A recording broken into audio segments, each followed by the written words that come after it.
Rose amena Jacques dans sa pièce pour qu'il lui fasse un dessin. Alors que deux gardiens se réconfortaient, l'un a vu un rocher devant eux, le temps d'avertir était tard. Le navire fut touché. De retour, son fiancé piégea Jacques et prétendit qu'il a volé le colis de Rose.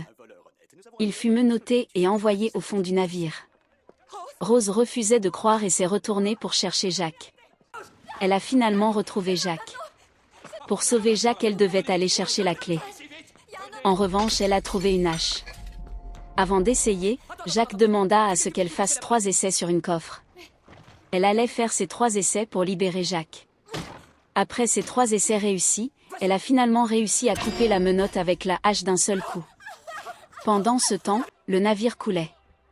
Rose était à 2 doigts de se tirer avec ses parents mais a compris qu'elle devait rester avec Jacques. Les deux se sont retrouvés à nouveau dans le navire. Son fiancé, voyant la scène, s'est mis en colère et décida de les tuer à coups de fusil.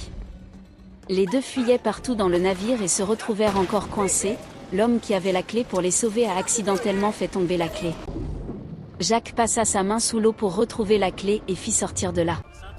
Une fois sur le navire, Rose rappela Jacques que c'est sur cette place que les deux se sont rencontrés. Pendant ce temps, la mère de Rose était inquiète. Le navire sous pression se brisait en deux. Rose et Jacques restèrent accrochés au sommet du navire.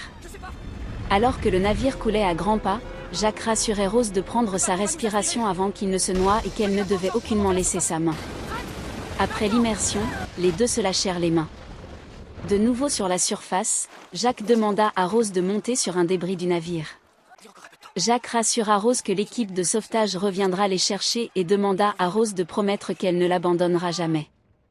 L'équipe de sauvetage en patrouille trouva tous morts et flottaient sur l'eau. Rose, voyant cela, essayait de réveiller Jacques, mais il était trop tard, car Jacques était déjà hypothermisé, mort par la fraîcheur. Elle n'avait aucun choix que d'abandonner Jacques. Avant de l'abandonner, elle promit à nouveau de ne jamais l'oublier.